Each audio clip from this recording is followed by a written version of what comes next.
La hausse des prix des hydrocarbures sur la scène internationale n'épargne plus le Fénois. Avec la flambée des cours du pétrole, la trésorerie du pays s'épuise et le gouvernement polynésien ne peut plus se permettre de continuer d'abonder le fonds de régulation des prix des hydrocarbures. Les prix vont donc augmenter. Une hausse qui devrait toucher les professionnels aidés, mais surtout les consommateurs. Les réactions ont été recueillies par nos journalistes Athéna Milcam et Vaitiari Nauta. Impactée d'un côté par la hausse des cours du pétrole et de l'autre par l'augmentation du dollar, la Polynésie ne peut plus se permettre de contenir les prix des carburants. Nous ne pouvons pas continuer à soutenir comme nous le faisons à l'heure actuelle.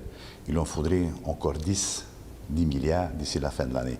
Donc effectivement, nous sommes acculés aujourd'hui. C'est la raison pour laquelle nous voulons et nous insistons sur notre transparence dans cette affaire. Je ne vais pas attendre le lendemain des élections pour faire cette mauvaise surprise. Après un apport de 3 milliards en avril, le pays s'apprête à réabonder le FRPH de 4 milliards de francs, soit un total de 9 milliards sur 2022, comprenant les 2 milliards inscrits au budget primitif. Ce nouvel apport doit permettre au pays de ne pas répercuter la totalité des hausses constatées à l'international, mais il faudra inévitablement revaloriser les prix à la pompe.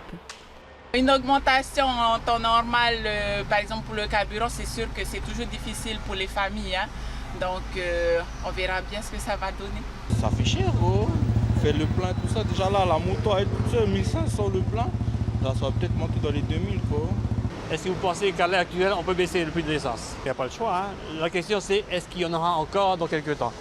Dans ce contexte, difficile d'épargner les consommateurs puisque les professionnels bénéficiant du FRPH devront également fournir un effort, à l'instar des 700 pêcheurs de Potimarara et de Tonier.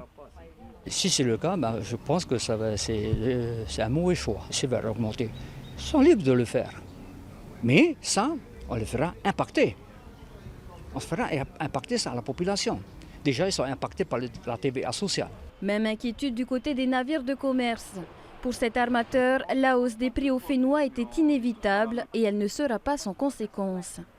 Le pays contribue à maintenir le prix du gasoil des navires au commerce bas, mais jusqu'à un certain point. Là, le prix à l'international est vraiment trop important, donc on comprend que le pays est obligé de faire un rattrapage de ce tarif-là. Et nous, par contre, on est obligé aussi de faire ce rattrapage-là sur nos tarifs. Malheureusement, c'est mécanique. Le détail de ces ajustements devrait être présenté mercredi en Conseil des ministres.